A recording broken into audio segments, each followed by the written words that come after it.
Muy buenas y bienvenidos a mi canal Virtus Veritas. Estoy pensando en el misterioso siglo XIX del que sabemos muy pocas cosas y me pregunto para quién es muy beneficioso hoy en día mantenernos en la oscuridad sobre el nivel de tecnología y producción industrial de esa época. Para entender mejor lo que quiero decir, veamos un poco la historia del telégrafo y la colocación de líneas submarinas de cables de telégrafo del siglo XIX. Tal colocación no podría llevarse a cabo sin el uso de tecnologías, instrumentos y equipos similares a los modernos, pero se nos presenta una tecnología mucho más primitiva. La historia del telégrafo nos muestra claramente cuán falsa es la historia oficial de la ciencia. Para el año 1900 ya se tendieron decenas de miles de kilómetros de líneas submarinas. Esto es un hecho incontestable y, por supuesto, había muy buena comunicación telegráfica entre los continentes en el mundo entero. Pero, por otro lado, oficialmente no hay tecnologías, no hay instrumentos de medición, no hay computadoras, no hay satélites, entre comillas, capas de cables y toda esta tecnología moderna que usamos ahora cuando tendimos cables en aguas profundas aparecieron solo en la segunda mitad del siglo XX. Entonces, ¿cómo lo han hecho en 1850? Bueno, veamos algunos hechos. En 1850, la red de telégrafo en Alemania estaba compuesta de líneas ópticas y electromagnéticas del telégrafo. El primer cable submarino para transmitir una señal eléctrica se colocó en Múnich, Alemania, a lo largo del río Isar. Supuestamente, debido a la falta de impermeabilización suficiente, el funcionamiento prolongado de dicho cable no fue posible. En 1847, Siemens inventa la tecnología de fabricación de aislamientos que permitió comenzar a trabajar en tender el cable entre las ciudades de Calais, Francia y Dover, Inglaterra. En 1856, Cyrus Westfield, ciudadano estadounidense, organizó la Compañía Transatlántica del Telégrafo y tomó la iniciativa de tender el primer cable transatlántico. Ahora, mucha atención. Quieren tender el cable transatlántico, pero no sabían y no estaba claro si la corriente eléctrica podría correr una gran distancia de entre 4 o 5 mil kilómetros entre Europa y América. Samuel Morse, veterano de los asuntos telegráficos, respondió afirmativamente, pero Cyrus Field recurrió al gobierno británico, mucha atención, al gobierno británico y no estadounidense, con una solicitud para conectar en una línea todos los cables que tenía a su disposición y pasar una corriente a través de ellos. En la noche de 9 de diciembre de 1856, todos los cables aéreos, subterráneos y submarinos de Inglaterra e Irlanda estaban conectados en una cadena continua de 8.000 kilómetros de longitud. La corriente pasó fácilmente a través de una enorme cadena, muy raro, ¿no? Y con muy poco sentido. Pero hay más. En 1856 se fundó la Sociedad Anónima Atlantic Telegraph Company, o la Empresa Atlántica del Telégrafo, que en 1857 comenzó a tender 4.500 kilómetros de cable de telégrafo blindado, ojo, blindado, en el fondo del océano. Los barcos Agamenón y Niagara comenzaron a desembarcar en la costa de Irlanda, pero el intento tuvo que posponerse debido a la pérdida de cable. En julio de 1858 fue posible tender un cable desde la costa de Irlanda hasta América Británica en el 5 de agosto y se estableció una comunicación telegráfica transatlántica.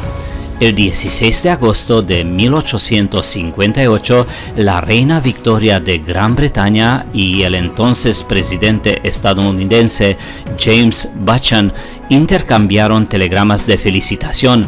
El saludo de la reina consistió en 103 palabras cuya transmisión duró 16 horas.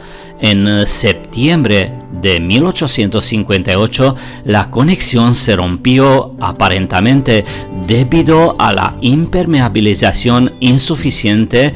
El cable fue destruido por la corrosión.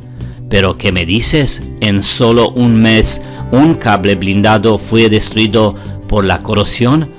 En 1864 comenzó el tendido de 5.100 kilómetros de cable con aislamiento mejorado y se decidió utilizar el buque más grande de esos tiempos como la capa de cable, el buque británico Great Eastern o el Leviathan, con un desplazamiento de 32.000 toneladas.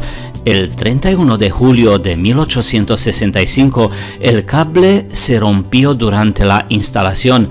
Solo en 1866, en el segundo intento, fue posible tender el cable que proporcionó comunicación telegráfica a largo plazo entre Europa y América. Es interesante notar que se descubrió un cable roto en 1865 y luego se fijó al fragmento que faltaba y pudo funcionar con éxito. Unos años más tarde se tendió un cable a la India que permitió en 1870 establecer una conexión telegráfica directa entre Londres y Bombay a través de una estación de retransmisión en Egipto y Malta. La pregunta de $1 millón es: ¿cómo hicieron este trabajo y cómo lograron tal éxito? Porque no hay información específica sobre qué dispositivos de navegación se utilizaron al tender cables transoceánicos en los años 1850-1900. En tiempos muy turbios, con grandes guerras disputadas en todo el mundo, como por ejemplo la guerra de Crimea y la guerra de secesión de Estados Unidos y muchas otras, en la historia de los instrumentos de medición de las profundidades del fondo del mar y del océano, no hay indicios de que hasta principios del siglo XX haya instrumentos de medición confiables que brinden mediciones confiables de las profundidades de los océanos del mundo con una profundidad de hasta 5-8 kilómetros.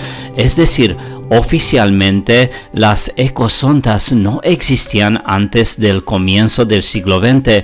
El primer aparato o ecosonda ultrasonido fue patentado en 1920 por el científico e inventor ruso Shklovsky y el científico francés Paul Langevin, quien en 1929 fue elegido miembro honorario de la Academia de Ciencia de la Unión Soviética. El método de ecolocalización es el método principal al mapear el fondo marino. ¿Cómo lograron hacer este retrato, entre comillas, del fondo del océano sin estos aparatos? Pero no es suficiente tener una ecosonda para hacer un mapa topográfico del fondo marino. También debemos poder procesar los datos que se obtienen al usar la ecosonda ultrasonido. Ahora procesamos estos datos usando una computadora. Pero la primera computadora Z3 que posee todas las propiedades de una computadora moderna fue creada por el alemán Konrad Zuse en 1941. Tenga en cuenta que el primer cable submarino recorre la distancia más corta entre Europa y América del Norte y fue tendido en el año 1857. Me pregunto, ¿cómo calcularon toda la profundidad del fondo oceánico para calcular la longitud del cable desde el punto A al punto B con un consumo mínimo. Enrutar un cable es un proceso largo y laborioso. El cable se coloca en trincheras a profundidades de hasta 1500-2000 metros debido a las actividades de pesca y otros factores. El cable tendido a lo largo del fondo del mar o el fondo del océano corre continuamente desde el punto A hasta el punto B. El cable se coloca en vallas en barcos y se transporta al lugar de descenso hasta el fondo. Estas vallas se ven, por ejemplo, así, pero si le parece que es pequeño, preste atención a esta foto. Además, el pronóstico del tiempo es muy importante, ya que el barco va al mar abierto o al océano abierto durante varios días. Entonces, el pronóstico del tiempo se compiló en tiempo real usando un telégrafo, y el telégrafo internacional en sí enredó al mundo con su web, entre comillas, solo en el año 1865. ¿Y qué tipo de dispositivos de navegación se usaron para tender el cable exactamente en el curso sin desviarse ni un kilómetro del curso? Me pregunto si tenían una tecnología de navegación más avanzada y más precisa a bordo del Leviatán, heredada de los antiguos, y los cables transoceánicos estaban en el fondo del mar. Han sido encontrados y reparados como otras tecnologías antiguas presentadas en mis vídeos anteriores. Grandes preguntas y un círculo vicioso. Muy bien, espero que has disfrutado de mi vídeo, y si te ha gustado, suscríbete por favor, dame un like y comparte los enlaces de mis vídeos con tus amigos. Cuidaos mucho, muchas gracias y hasta luego.